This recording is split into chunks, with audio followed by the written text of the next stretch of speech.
Kumustahin naman natin sa pambansang kamao Manny Pacquiao at ang kanyang pamilya 2 araw matapos ang laban ni Pacman kontra kay Timothy Bradley Jr. Mula sa Las Vegas, may ulat on the spot si Pia Arcangel. Pia? Maris, kanina madaling araw ay umalis na mula rito sa Las Vegas, Nevada ang pamilya Pacquiao at tumungo sa Los Angeles, California. Pero hanggang ngayon ay usap-usapan pa rin dito sa Las Vegas ang naging pagkatalo ng Pacman laban kay Timothy Desert Storm Bradley. Ayon sa mga sports analysts na nakausap natin, talagang nakapagtataka na si Bradley ang nanalo dun sa naturang laban dahil nang sila daw ay mag-keep score during the fight. Lahat sila, lamang si Manny sa kanila, kaya talagang ipinagtataka nila ito.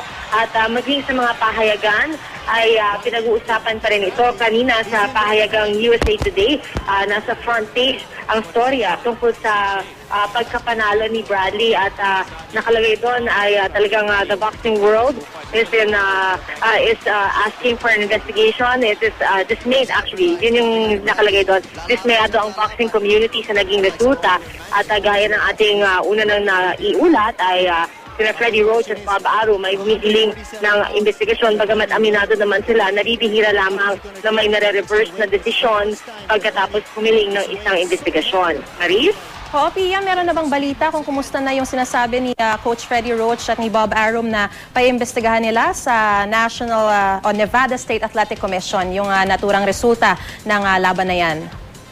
Well, like I said, sila mismo kasi aminado sila na bibihira lang naman kasi na talagang may nangyayari kapag pinaimbestigahan ito. Wala pang formal action tayo na nababalitaan. Although, pati dun sa mga sports analysts na nakausap natin, sinasabi nila na even both Freddie Roach and Bob Arum were being a little sarcastic daw when they said na this can be investigated dahil alam nga nila na bibihira nga na napabaliktad ang isang desisyon. Pero that's also one of the reasons why during the press conference they were asked, si Bob Arum, if it's possible that Manny's next match will be moved outside of Las Vegas because of their dismay with the Nevada State Athletic Commission. Pero miski si Manny Pacquiao, pag tinanong mo, ang sasabihin niya, I love Vegas, kaya gusto pa rin daw niya na sa susunod na laban ay dito pa rin sa Las Vegas. Pero gaya ng lagi niyang sinasabi, isinasabahalan niya ito sa kanyang promoter na Top Rank. Kaya isa na lang dito kasi sa Pilipinas, sa kabila na naging resulta, nakahanda na, partikular sa General Santos City at sa Sarangani, yung Heroes Welcome para kay Manny. May balita na ba dyan kung kailan babalik sa Pilipinas itong si Manny o matatagalan pa dahil sa kanyang nakatakdang bakasyon? Yes, like we said also, nagkatakdang magbakasyon muna ang pamilya dahil medyo pabago-bago rin yung isip ng ating pambansang kamao.